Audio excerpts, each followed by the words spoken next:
Hello everyone, it's us again, the dedicated team from the TV Days Drama channel. Your go-to source for all the electrifying twists, tear-jerking moments, and jaw-dropping revelations from the world of daytime soaps. We're a group of passionate storytellers and avid viewers who can't get enough of the endless drama unfolding in Salem. Today, we're zeroing in on one of the most emotionally charged storylines currently gripping days of our lives, the turbulent journey of young Rachel Black. With whispers of farewells echoing through the fandom, we're asking the burning question on everyone's mind: will we have to say goodbye to Rachel next week? Could this be the end of her arc and, by extension, a heartbreaking departure for the talented young actress Alice Halsey, who has brought such raw vulnerability to the role? Join us as we unpack this storyline in exhaustive detail, amplifying the drama, delving into the psychological depths, and speculating on the explosive possibilities that lie ahead. We'll explore every angle from shocking confessions to life-threatening health crises, and invite you to share your thoughts. After all, in the unpredictable universe of days, where alliances shatter like glass and secrets fester like open wounds, nothing is ever truly over until the final credits roll. To fully appreciate the gravity of Rachel's predicament, we must first journey back through the labyrinthine history that has shaped her character. Days of Our Lives, a staple of NBC since its debut in 1965, has masterfully woven tales of family dysfunction, forbidden romances, and moral ambiguities for generations. Rachel Black, the daughter of Brady Black and the infamous Kristen DiMera, embodies the show's penchant for complex, inherited legacies of pain and redemption, portrayed by Alice Halsey with a poignant mix of innocence and intensity. Rachel entered Salem as a child caught in the crossfire of her parents' toxic love-hate relationship. Brady, played by Eric Martsolf, is the brooding hero with a history of addiction and heartbreak, while Kristen, brought to life by Stacey Haydek, is the quintessential villainous manipul, obsessive and unapologetically ruthless. Rachel's life has been a whirlwind of custody battles, kidnappings, and emotional manipulation, turning her into a pint-sized powder keg of unresolved trauma. From the moment she was conceived amid deception, remember Kristen's elaborate schemes to win Brady back, Rachel has been a pawn in adult games, her young psyche scarred by the chaos around her. Now, fast forward to the current arc, where the stakes have skyrocketed into life-or-death territory. The catalyst?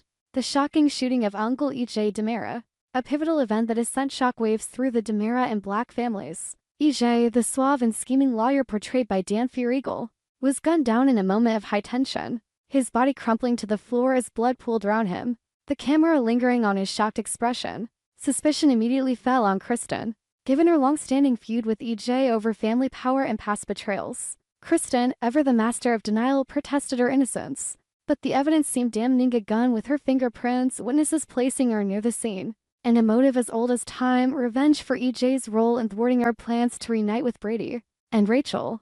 Enter Rachel, the unlikely key to unlocking this mystery. In a scene charged with raw emotion, Rachel confronts her father Brady in the dimly lit confines of the Black family home. The room is heavy with unspoken grief, walls adorned with faded photos of happier times, a stark contrast to the storm brewing. Rachel, her small frame trembling, her eyes wide with a mix of fear and determination, blurts out the truth: "Daddy, Mommy didn't shoot Uncle E.J. It wasn't her." Her voice cracks, echoing the fragility of her spirit. Brady, kneeling to her level, his face etched with concern and skepticism, gently but firmly responds, "Sweetheart, I knew you wanted to protect your mom, but sometimes we have to accept the hard truths. Kristen has done bad things before." His words hang in the air like a guillotine, dismissing Rachel's plea as the desperate fantasy of a child loyal to her mother. But oh, how wrong he might be. As viewers, we've seen flashes of Rachel's memories, blurry visions of that fateful night. The gun's cold metal in tiny hands, the deafening bang that shattered the silence. The writers are teasing a bombshell: Rachel, in a moment of accidental rage or misguided protection, could be the actual shooter.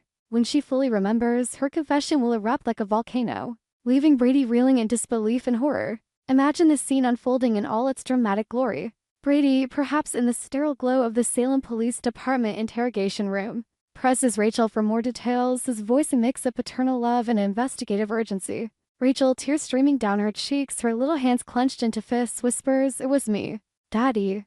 I didn't mean to. I was scared." The camera zooms in on Brady's face as the color drains from it, his world crumbling in an instant. This revelation isn't just a plot twist. It's a seismic shift that challenges everything Brady knows about parenthood, innocence, and guilt.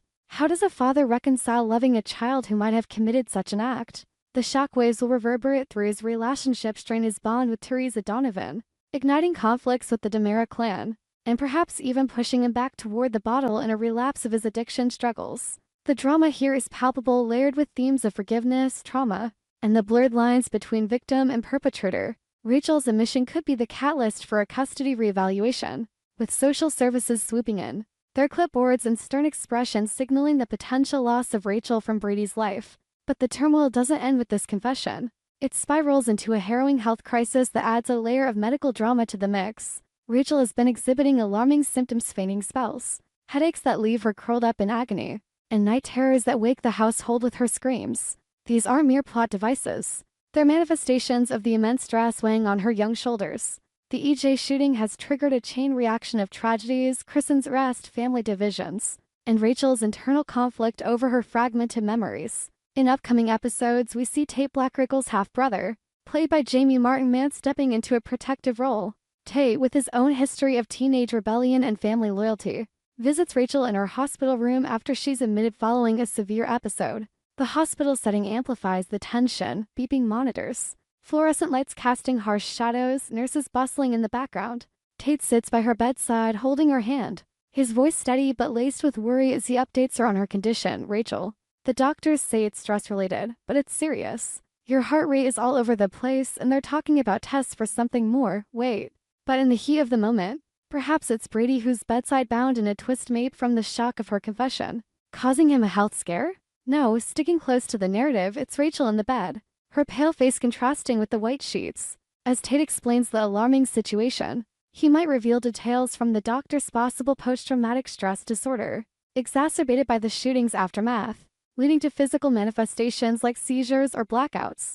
The possibility of sedation adds another gut-wrenching element. If Rachel becomes too agitated, reliving the shooting in vivid flashbacks remind her playing the gun's recoil, EJ's gasp of pain, the metallic scent of blood, the medical team might have no choice but to administer sedatives. Picture the heart-wrenching moment, Brady standing vigil outside the room, peering through the glass as a doctor injects the medication. Rachel struggles, fading into limp unconsciousness. This isn't just medical intervention, it's a metaphor for the silencing of truth, the temporary numbing of pain in a town where secrets never stay buried. The chain of tragedies extends beyond Rachel. Kristen's imprisonment could lead to desperate escape attempts, EJ's recovery might fuel a vendetta, and the Black family could fracture irreparably. Will Rachel's health deteriorate to the point of no return? The speculation is rife. Could this be setting up a dramatic exit, where Rachel succumbs to her ailments or is whisked away for treatment, allowing Alice Halsey to pursue other opportunities? Speaking of Alice Halsey, the young actress has been a revelation since joining the cast. Her portrayal of Rachel captures the essence of a child navigating adult-sized dilemmas, wide-eyed wonder, mixed with simmering anger, delivered with authenticity that tugs at heartstrings. If this storyline culminates in Rachel's departure, it would be a poignant loss for the show. Fans have grown attached to her spunky personality, her fierce loyalty to Kristen, and her budding relationships with siblings like Tate.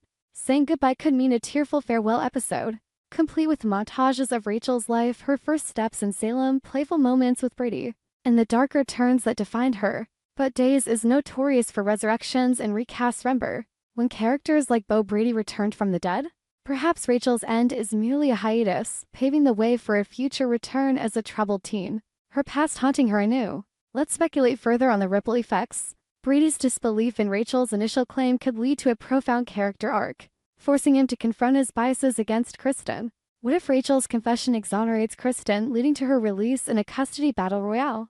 Kristen, storming into the hospital room post-release, her eyes blazing with maternal fury, could scoop Rachel up in a dramatic embrace, vowing revenge on those who doubted her. Meanwhile, EJ, recovering in his lavish DeMera mansion, might piece together clues pointing to Rachel igniting a family war. The DeMeras versus the Blacks, it's a classic Days showdown, with alliances shifting like sand. Tate's involvement adds youthful drama. As a teen dealing with his own romances and secrets, remember his fling with Holly Jonas? He could become Rachel's confidant, smuggling in forbidden visitors or uncovering hospital records that reveal more about her condition. Expanding on the health angle, Rachel's issues could tie into larger Salem mysteries. Is her stress purely psychological, or is there foul play? Perhaps someone a rival like Vivian Alamain, or a shadowy figure from Kristen's past has been poisoning her subtly, exacerbating symptoms to manipulate the family. Imagine lab results revealing toxins, leading to a whodunit subplot. The hospital scenes could feature cameos from beloved characters, Kayla Brady as chief of staff, Overseeing Rachel's care with compassionate expertise, Steve Johnson. Investigating the shooting's loose ends, or even Marlena Evans offering psychiatric counsel. Her sessions with Rachel unearthing buried memories in hypnotic detail. The emotional depth here is immense. Rachel's story touches on real-world themes, childhood trauma, parental influence, and mental health. In a dramatic flourish, her confession might occur during a feverish delirium, words tumbling out incoherently at first, then crystallizing into truth.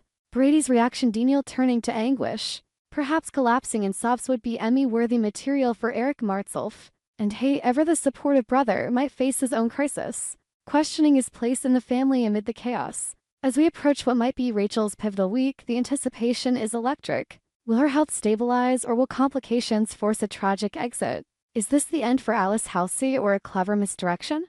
The sands of the hourglass are running low, but the drama is far from over. What do you think, fans? Share your theories. Is Rachel the shooter, and will she survive the fallout? Drop comments below, subscribe for more deep dives, and let's discuss together. We hope you enjoyed it and look forward to sharing more with you in the future. Don't forget to like, comment, and subscribe. TV Days Drama Digest for more updates on Days of Our Lives.